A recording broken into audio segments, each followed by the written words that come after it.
देखिए, इलेक्ट्रोकेमिस्ट्री की आज आपको बेस्ट ट्रिक बताएंगे, जिससे आप ये समझिए 1-1 मिनट में क्वेश्चन निकलना स्टार्ट हो जाएंगे। ये नीट के लिए और जेई के लिए तो बहुत ही कीमती है, ये समझो।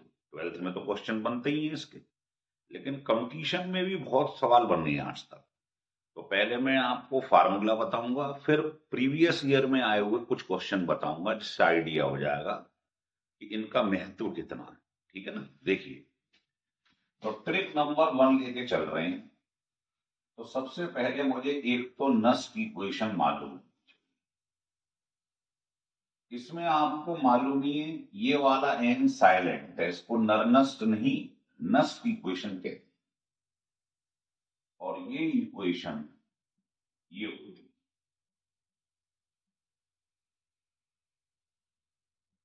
प्रोडक्ट ओवर रिएक्टेंट की कंसंट्रेशन। ये है नंबर 1 फार्मूला। दूसरा, इसका रिलेशन जो है ई नॉट का और फ्री एनर्जी चेंज,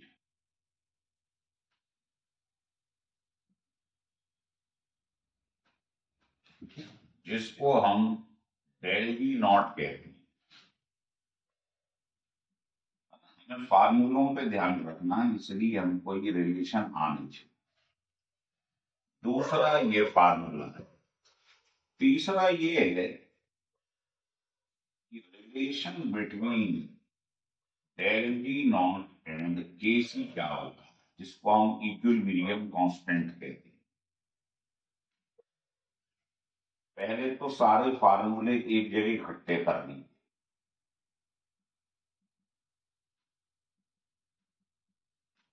ये रिलेशन तो पहले डेराइव तो हम पहले करा चुके हैं, लेकिन अब डायरेक्ट फार्मूला ध्यान रखिए, जिसे लगाओ और आंसर पकड़ लो। ठीक है, तो ये रिलेशन हमें ध्यान रखना। चौथा एक रिलेशन है, relation between EMF of the cell and pH value. PH का कोई क्वेश्चन आ जाए तो इससे लगा। अगर रिडक्शन पोटेंशियल निकालना है तो आगे माइनस लगा देंगे।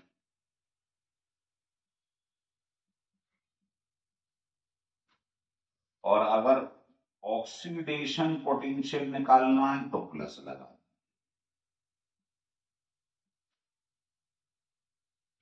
तो ये फार्मूले जब तक मुझे नहीं आते, मैं क्वेश्चन नहीं लगा पाऊंगा। आज तक सबसे ज्यादा क्वेश्चन इसके और उसके ऊपर बने, है ना? और ई नॉट कैसे निकालती है सेल का, कोई गिवन हो तो आपको बताया गया है। ई कैथोड माइनस ई एनोड।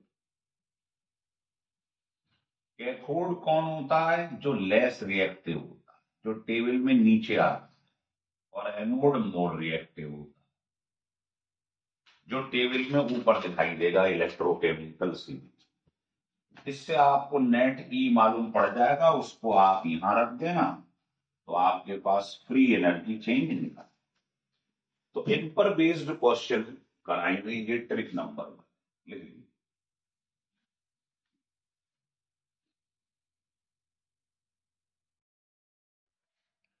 देखिए, अब 2 क्वेश्चन हमने ले लिए, इससे आपका टाइम खराब ना। एक तो जेई 20 में आया, एक जेई 19 में आया, इससे आप इसकी इंपॉर्टेंस समझिए। ये कह रहा है इस क्वेश्चन में 3 इलेक्ट्रॉन ट्रांसफर हो रहे हैं और फ्री एनर्जी की वैल्यू इतनी गिवन है। तो कह रहा है आप मुझे ई नॉट निकाल के देते। तो एक एक लाइन के क्वेश्चन, कुछ नहीं करना है, आपको रिलेशन मालूम होना चाहिए डेल ई नॉट का और ई नॉट, बस लगा दीजिए। एन क्या होता है? जो इलेक्ट्रॉन ट्रांसफर हो रहे हैं या कैंसिल हो रहे हैं। फैराडे कांस्टेंट की वैल्यू आपको बता चुकी। ई नॉट जो है वो क्वेश्चन में कैलकुलेट करना, और डेल्टी की वैल्यू इतने किलो जूल दी हुई, हम रखते हैं जूल में, 10⁻³ कर दी। तो आप इसको जैसे ही सॉल्व करेंगे तो इसकी वैल्यू आप देखोगे ये आ जाए कितनी 0.06। क्या मैं इसको ऐसे लिख सकता हूं माइनस का? तो मुझे ये तो लिखा ही है पहले से क्वेश्चन, इसके आगे फिलिंग दी ब्लैंक्स है, तो क्या आ गया इसके आगे -6।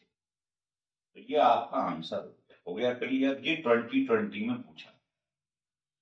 बिल्कुल ऐसा ही क्वेश्चन 19 में पूछा जेई।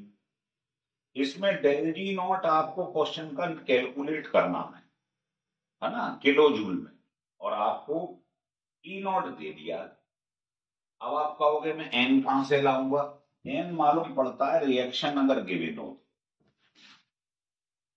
तो जो रिएक्शन आपको गिवन है इसको दो पार्टीशन में डिवाइड कर लीजिए। इसका क्या हो रहा है? ऑक्सीडेशन, इसका रिडक्शन। अगर एन नहीं दिया हो तो रिएक्शन को ऐसे अलग अलग करके तो जो इलेक्ट्रॉन कैंसिल हो रहे हैं वही एन होता है। एन 2 मालूम पड़ गया। अब इस फार्मूले को लगा दो बस। तो फार्मूला क्या है डेल वी का? एन क्या है? जो इलेक्ट्रॉन कैंसिल हो गए। फेराडे आपको मालूम है, ई नॉट क्वेश्चन में गिवन है 2 वोल्ट। इससे आपका आंसर जूल में आ जाए। पर वो कह रहा नहीं, मुझे चाहिए आंसर किलो जूल, है ना। तो जो भी आंसर आए उसको 1000 से डिवाइड करो, ये किलो जूल हो जाएगा। तो आप देख रहे हो फार्मूला दोनों में सेम है, बस क्या अंतर था, इसमें एन डायरेक्ट दे दिया था, इसमें जो रिएक्शन दिया हो उसे अलग कर लो, ऑक्सीडेशन रिडक्शन। जो इलेक्ट्रॉन कैंसिल हो रहे हैं वो एन। इसको जब आप सॉल्व करेंगे तो इतना आंसर आपका आ जाए। ये आपका आंसर हो गए क्लियर। तो ये छोटे छोटे क्वेश्चन बनते हैं फार्मूला बेस्ड। इनको अगर आप ढंग से पढ़ के जाएंगे, लगाना सीख लो ढंग से, कोई समस्या नहीं, लिख लो।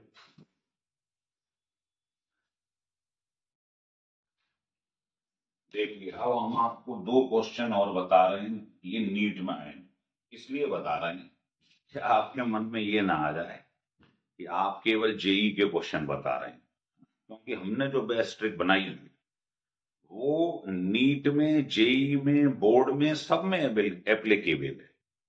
इसलिए आपको हर वैरायटी का क्वेश्चन दिखाएंगे जिससे आपका कॉन्फिडेंस डेवलप। तो अभी हम बात कर रहे हैं केवल ई नॉट की और फ्री एनर्जी की। इसके बाद बात करेंगे हम इक्विलिब्रियम कांस्टेंट, इसके बीच में और ले आएंगे। तो धीरे धीरे करके हर टाइप के 3 3 4 4 क्वेश्चन बताएंगे। तो अब ये दो नीट के क्वेश्चन देखिए। थर्ड क्वेश्चन का सॉल्यूशन है कुछ नहीं, क्वेश्चन बस कॉन्फिडेंस डेवलप करना है। देखो ई नॉट दिया है और डेल जी नॉट पूछ रहा है। रिएक्शन दिया हो तो यहां से एन निकाल लो। देखो फार्मूला आपको मालूम है कि फार्मूला तो ये होता है साहब, ये गिवन है, ये गिवन है, एन कहां से लाओ? एन लाते हैं रिएक्शन से। तो पहले रिएक्शन जो गिवन है वो लिख लो।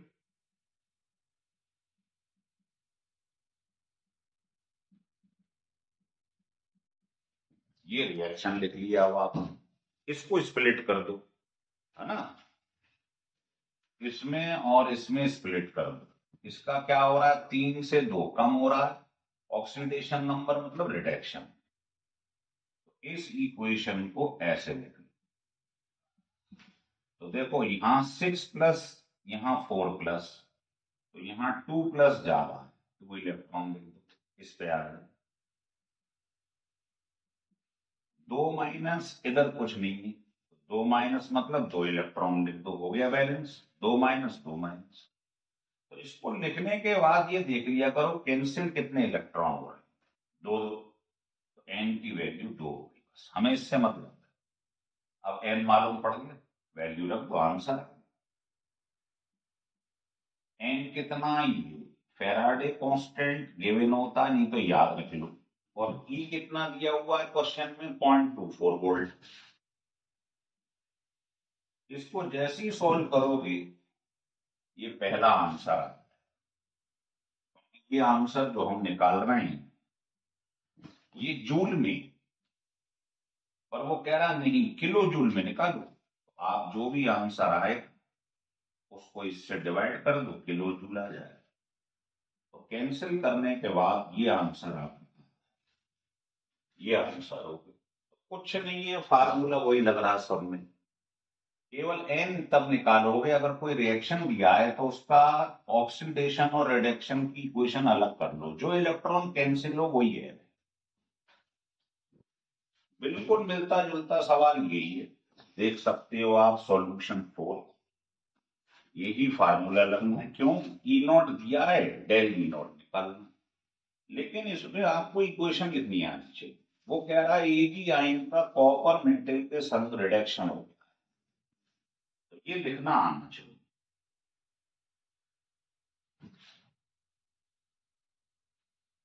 अगर आप ये लिख लो तो क्वेश्चन हो जाएगा। अब इसकी दो वैलेंस लिए तो यहां दो ले लो, दो ले लो, तो ये बैलेंस्ड इक्वेशन है। तो इसमें क्या करोगे आप, इसको अलग कर लो, इसको अलग कर लो, तो जो इलेक्ट्रॉन कैंसिल होंगे आप चेक कर लो, दो आ जाए। अब इसमें रख दो फार्मूले, बताओ फार्मूला क्या है। एन एफ मालूम ही है,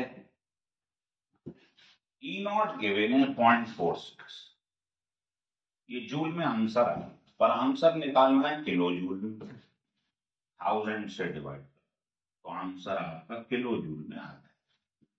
तो सॉल्व करोगे तो ये आंसर निकल गया। तो मुझे लगता है आप ट्रिक सीख गए। अब इस टाइप का कोई भी क्वेश्चन आपसे, है ना, फ्री एनर्जी वाला गलत नहीं होना चाहिए, ध्यान रखिए, कमिटमेंट करिए मुझसे आप। तो अगर ये 4 क्वेश्चन आप दो दो तीन तीन बार लिख के कर लो, सब में यही फार्मूला लग रहा है, बस एन समझ लो, एन इक्वेशन दी हो तो कैसे निकाल, और कुछ भी नहीं है क्वेश्चन में। ये जरूर देख लेना कि आंसर किलो जूल में तो नहीं पूछ रहा है, क्योंकि हमारा आंसर इसको सॉल्व करके जूल में आता है, इसको 1000 से डिवाइड कर दोगे तो किलो जूल आ जाए। लिखिए आगे।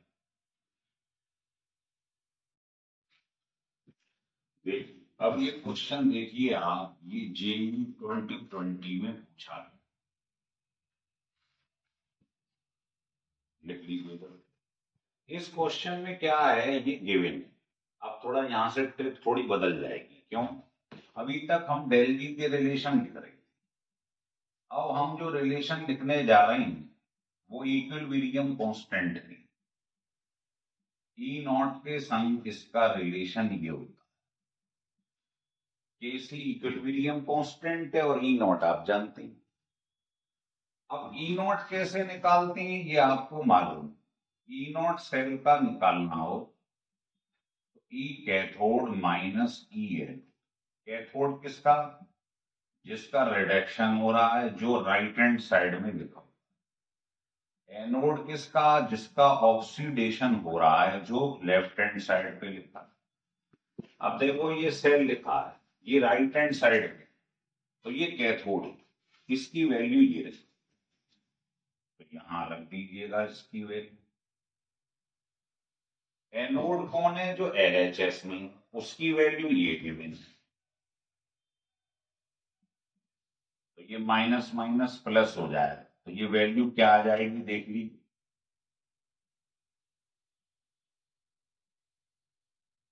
ये आ गया आपके पास ई नॉट ऑफ द सेल। आपसे कह रहा है ये सेल लिखा है, तो सेल को जब आप अलग अलग करोगे, सोचिए ऐसे, इससे बन रहा है ये, और इस पर रिडक्शन हो रहा है, तो ये बन रहा है। तो इन दोनों को स्प्लिट करके लिख लोगे, टेल से ये और इससे, इनको ऐड करो, तो आपको ये इक्वेशन, जिसको आप सेल रिएक्शन कहते हैं, ये मालूम पड़ जाएगा। देखो जिसके ऊपर चार्ज नहीं लगा हुआ है वो सॉलिड है, वो मेटल है, इसको वन लेती, मेटल को नहीं लेती, कंसंट्रेशन उसकी यूनिटी होती है। तो प्रोडक्ट कौन है ये, रिएक्टेंट कौन है ये। तो जो केसी होता है वो होता है प्रोडक्ट की कंसंट्रेशन और रिएक्टेंट की कंसंट्रेशन, और यही आपको फाइंड करनी है। मतलब एक तरीके से इनडायरेक्ट वे में आपको केसी निकालना है। बस अब आपको ई नॉट मालूम पड़ गया, एन वो है जो इलेक्ट्रॉन कैंसिल हो जाते हैं मतलब 2, और केसी निकालना है। समझ में आ गई बात, केसी क्यों निकालना है, क्योंकि यही रेशो तो निकालना है। तो उसने केसी ना पूछकर ये रेशो पूछ लिया है। केसी यही तो होता है प्रोडक्ट की कंसंट्रेशन और रिएक्टेंट की। इनको लेंगे नहीं, ये मेटल है, इनको 1 कंसीडर करते हैं। तब आप जैसे ही इसमें वैल्यू पुट करेंगे, करके देख लीजिए, एन क्या है जो इलेक्ट्रॉन कैंसिल हो, और केसी की वैल्यू आपको निकालनी।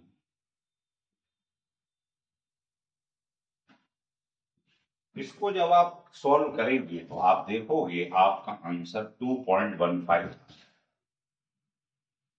ये आंसर है। लिख लीजिए। तो बड़ा अच्छा क्वेश्चन है कुछ नहीं, ये समझने का खेल है कि इस रेशो का मतलब केसी।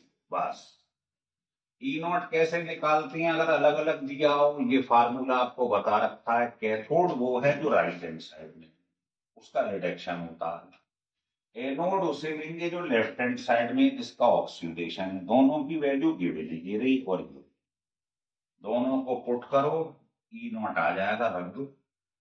और रिएक्शन को जब दोनों को अलग अलग करके लिखोगे तो उससे आपको दो जानकारियां मिलेंगी। एक तो केसी कैसे लिखेंगे, प्रोडक्ट ओवर, दूसरा एन कितना जो इलेक्ट्रॉन कैंसिल, यहां पुट करो, आंसर आ जाए। लेकिन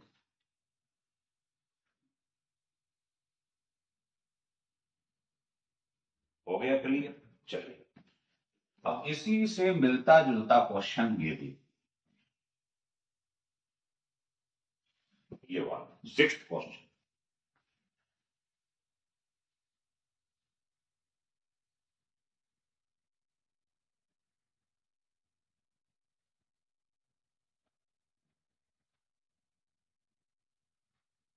लेकिन ये भी आपको जानकारी दे दो, ये ही 2020 में आया। अलग अलग पेपर होते हैं कई स्टेंजास में, आपको मालूम है। तो 6th क्वेश्चन कैसे करेंगे, बड़ा अच्छा क्वेश्चन है। पहले ये समझ लो, कोई रिएक्शन अगर स्पॉन्टेनियस है या फीजेबल है, मतलब अगर वो हो रहा है नेचुरल वे। स्पॉन्टेनियस का मतलब क्या होता है, अगर इन नेचुरल, अगर कोई रिएक्शन ऑटोमेटिकली हो रहा है नेचर में तो उसे स्पॉन्टेनियस या फीजेबल कहते हैं।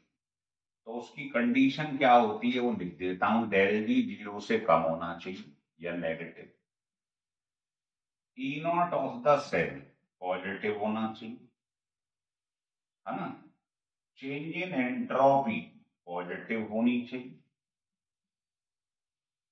ये कंडीशन याद रखना। इक्विलिब्रियम कांस्टेंट ग्रेटर देन 1 होना चाहिए।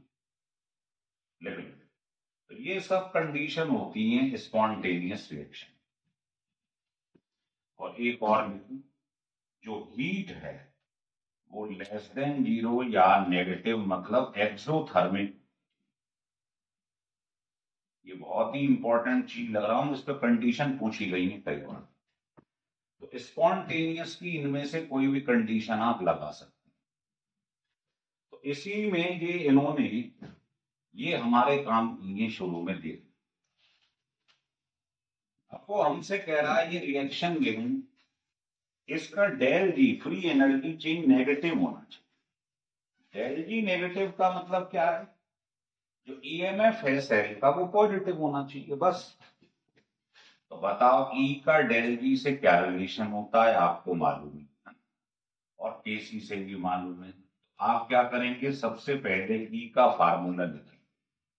क्या होता है ई का फार्मूला, याद करिए, E equal to E naught minus 0.0 this over n log product over reactant, यही होता है। अब रिएक्शन को ढंग से देखिए, रिएक्शन क्या दिया, रिएक्शन ये दिया, इसकी कंसंट्रेशन C1 दी हुई और इधर वाले की कंसंट्रेशन जो है वो क्या दी, ये रिएक्शन सही कर लो, ये Cu प्लस प्लस और इसकी दी है C2M। तो इधर वाले की दे रखी है, पहले तो सवाल को सही तरीके से ले, ये है क्वेश्चन, ठीक है। अपना मकसद ध्यान रखें बस क्या है, देखो जब दोनों तरफ CuO इधर भी CuO, तो E0 क्या हो जाता है सेल का जी। भाई अगर मैं इधर वाले को मान लू E0 X है तो उधर वाला उल्टा हो गया -X, ऐड करूंगा 0 आ जाए। और आप यहीं से देखने पे मालूम पड़ रहा है, देखो ढंग से इसको अलग अलग करना,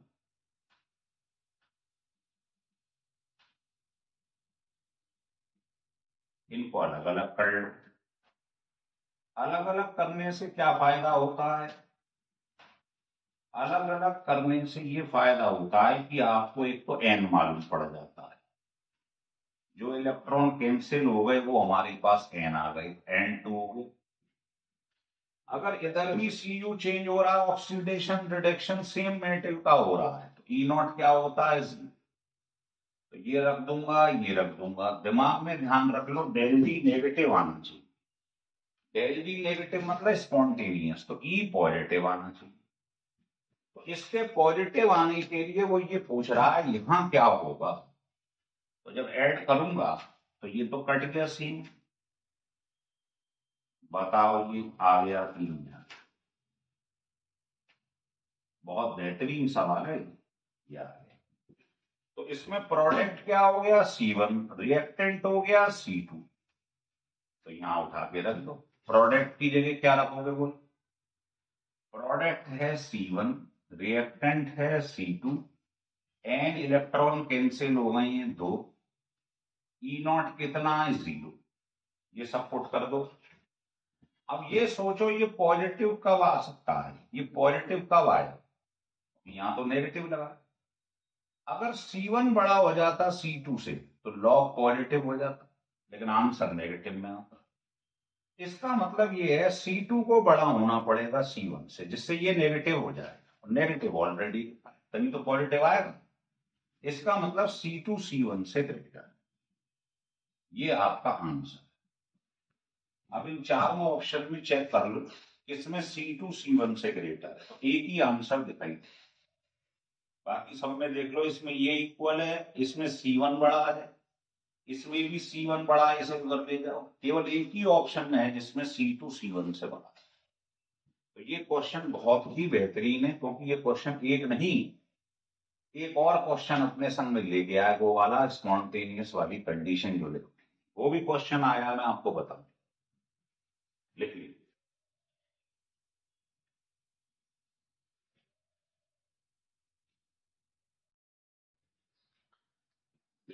ये क्वेश्चन जेई 2019 में पूछा है। मैं ये प्रीवियस ईयर में आए हुए क्वेश्चन क्यों ले रहा हूं, इसलिए ले रहा हूं कि एक आइडिया हो जाए, मतलब इधर उधर के क्वेश्चन करने की बजाय हम उसी क्वेश्चन को ना लें जो क्वेश्चन पिछले कुछ ईयर्स में आए हुए हैं, जेई में, नीट में, तो आपको एक आइडिया रहता है हाँ इस टाइप के क्वेश्चन ज्यादातर आते हैं। इसलिए हम इधर उधर के क्वेश्चन ना लेके कुछ सैंपल पेपर ले लिए, कुछ एक्सपेक्टेड क्वेश्चन ले लिए, उसकी वजह सीधे वहीं प्रहार करो जो क्वेश्चन आते हैं, है ना, उन्हीं से प्रैक्टिस की जाए। तो ये क्वेश्चन JE19 में आया हुआ है क्वेश्चन में कुछ नहीं, लेकिन यहां वैल्यू चेंज करके इसने सब कुछ मामला खराब कर दिया।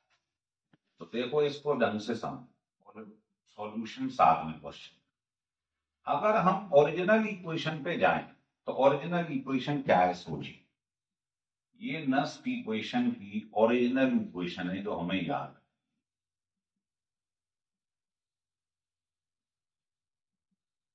ये है ओरिजिनल इक्वेशन। इसी को सॉल्व करके 0.0591 आता है। तो आप कहेंगे आपने ये क्यों लिखी, क्या जरूरत है इसकी? तो अभी मालूम पड़ जाएगा। ई आ रहा है इसलिए ऐसा कुछ किया गया है। देखो इक्विलिब्रियम का साइन बना हुआ है। इक्विलिब्रियम का मतलब सब जानते हैं क्या है। इक्विलिब्रियम पे EMF of the cell zero हो जाता है, जीरो हो जाता है। तो यहां जीरो रख दो। तो जब यहां जीरो रखोगे तो बताओ ये इक्वेशन आ गई नहीं आ गई? स्टेप बाय स्टेप समझा रहा हूं आपको। ये आ गया। इसकी जगह क्या लिखोगे? प्रोडक्ट ओवर रिएक्टेंट की जगह केसी, है ना, केसी लिख दो। उससे चूंकि इसमें केसी की बात कर रहा है इक्विलिब्रियम कांस्टेंट की, तो आप जानते हो प्रोडक्ट ओवर रिएक्टेंट केसी होता है। लेकिन केसी लिखने का अधिकार आपको तभी है अगर रिएक्शन इक्विलिब्रियम, मतलब ईएमएफ जीरो। केसी लिखते ही समझ लेना ये जीरो। अब आपने मैथमेटिक्स में एक लाइन सुनी है, वो ढंग से सुनो बस, कि 2.303 लॉग बेस 10, इसको हम लॉग बेस ई कहते हैं या नेचुरल लॉग कहते हैं, नेचुरल लॉग, बस ये समझना है, तभी ई पार आ पाए। तो क्या मैं इसे अगले स्टेप में 2.303 और लॉग बेस 10 इसकी जगह ये लिख सकता हूं लॉग बेस ई? क्या मैं इसकी जगह लॉग बेस ई लिख सकता हूं? ये लिखा हुआ। अब मेरे को ध्यान रखना केसी जो है वो निकालना, ई नॉट दिया हुआ है। और रिएक्शन से मुझे मालूम पड़ रहा है जिंक से जिंक प्लस प्लस, तो प्लस दो है तो दो इलेक्ट्रॉन इसमें, एन दो है,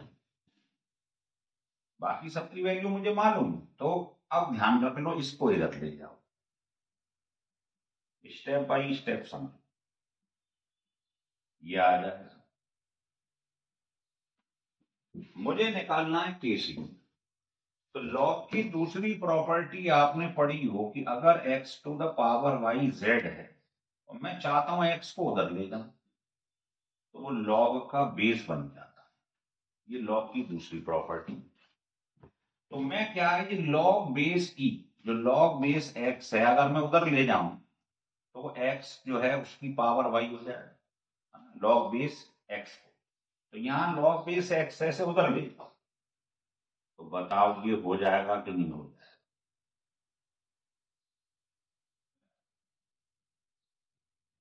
बस इसको सॉल्व कर लो, केसी निकल आएगा ई के टर्म्स। अब बताओ ई नॉट गिवन है, यस, है ना, ई नॉट मुझे मालूम। क्या आपको एन मालूम है? मालूम है साहब, दो इलेक्ट्रॉन कैंसिल हो रहे हैं अलग अलग करने। एफ की जगह रख देंगे हम 96500। आर की वैल्यू मालूम है दी रहती। टेम्परेचर दिया है 298 केल्विन, 300 केल्विन। चल ये तीनों मालूम है, एन मालूम है, ई नॉट मालूम है, ये दिया हुआ है ई नॉट 2 वोल्ट।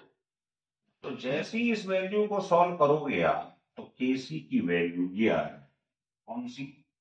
ई की पावर 160, पहला आंसर। तो ये अच्छा क्वेश्चन इसलिए क्योंकि इसको ई के टर्म्स में निकालना है।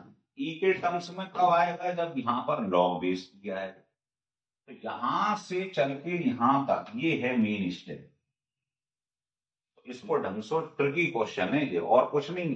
इक्वेशन तो हम जानते हैं, ट्रिकी क्वेश्चन है, लिख लीजिए।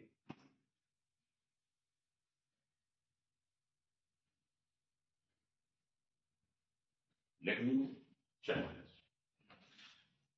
मैं चाहता हूं आपको सारी वेराइटी दिखा दूं जिससे आप सरेंडर ना करें क्वेश्चन के आगे। कोई क्वेश्चन आ जाए आपको ये नहीं आता। अब सॉल्यूशन 8वें क्वेश्चन का देखिए, ये बहुत आसान है, ये नीट में है, कुछ नहीं है। इक्वेशन भी, इक्वेशन कभी भी दी हो, ई नॉट दिया है और केसी निकालना, तो बेकार क्वेश्चन है। बोलो ई नॉट का केसी से क्या रिलेशन होता है? बस रिलेशन ध्यान रखिए, आंसर है। इनको जब अलग अलग करोगे, सी यू से सी यू प्लस, थोड़ा हाथ तेज चलाना पड़ेगा अगर स्पीड बनानी, और सिल्वर आयन से सिल्वर, 2 प्लस है 2। तो ये देखो ये कितने कैंसिल हो रहे हैं, वो एन, एन की जगह आप 2 रख दो, ये एन की वैल्यू आ गई। अब आपको क्वेश्चन में क्या निकालना है साहब, ये सी निकालना है। एक लाइन का क्वेश्चन हो गया। ई नॉट हमको गिवन, यहां रख दो, एन मालूम पड़ चुका है, के सी निकाल। तो जब आप के सी निकालेंगे तो ये आपका आंसर हो गया क्लियर। ये बहुत छोटे छोटे क्वेश्चन है, कोई कलाकारी नहीं है, बीच में एक आध क्वेश्चन थोड़ा सा टेढ़ा आ जाता है, बाकी जनरली क्वेश्चन इजी आते हैं इसके। तो अभी आपने सीखा है आज फ्री एनर्जी पे बेस्ड क्वेश्चन, ई नॉट पे बेस्ड क्वेश्चन, केसी पे बेस्ड क्वेश्चन। इस टाइप का कोई भी क्वेश्चन अब रहना नहीं चाहिए मेरे हिसाब से, लिख लें।